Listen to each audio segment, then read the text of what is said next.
அதிசயங்கள் செய்கிறவர் நம் அருகில் இருக்கிறார்.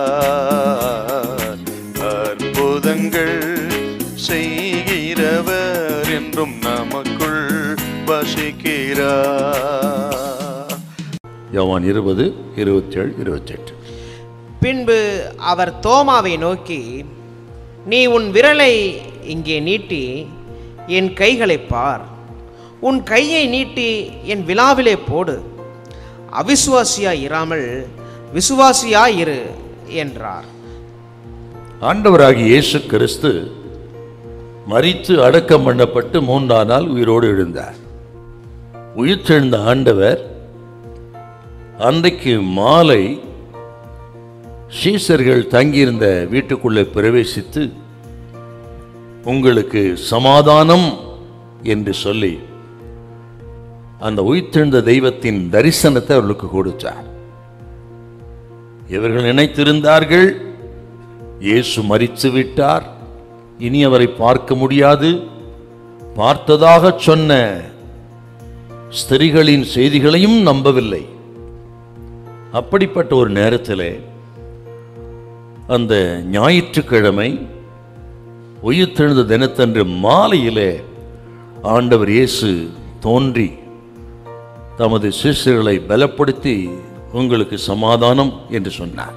என்றால் இந்த தரிசனம் எத்தனை பெரிய அற்புதமான ஒரு தரிசனம் பாருங்க. அப்படி அந்த மகிமையான தரிசனத்தை தரிசித்த சீஷைகள் மத்தியிலே ஒரு சீசன் அங்கே இருக்கவில்லை.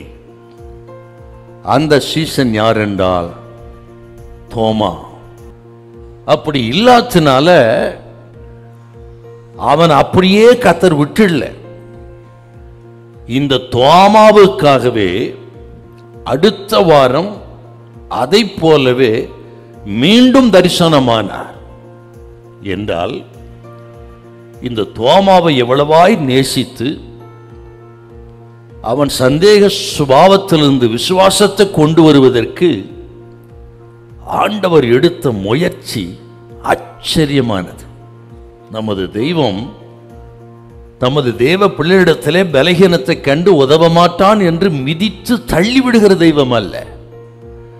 அந்த பலகீனத்தில் அவரது பலனை பூரணமாய் விளங்க பண்ணி, கிருபையை பெருக பண்ணி தூக்கி நிறுத்துகிற தெய்வம் ஆண்டவர் இயேசு. இன்னொரு விஷயத்தை நம்ம கவனிக்கணுங்க. நான் ஒரு காயத்தில் கைகளை போட்டால் ஒழிய நம்ப மாட்டேன்னு சொன்னாருங்க. நாம் எந்த ஒரு விஷயத்தையும் ஆண்டவரிடத்தில், ஆண்டவரே நீ நிரூபித்து காட்டும் என்று கேட்க நமக்கு எந்த தகுதியும் உரிமையும் கிடையாது. பதிலாக அவருக்கு கீழ்ப்படிவதும் அவரை விசுவாசிப்பதுமே நமக்கு தேவை. பலவிதமான சந்தேகத்தோடு இருக்கலாம், கேள்விகளோடு இருக்கலாம், அவிசுவாசத்தோடு இருக்கலாம்.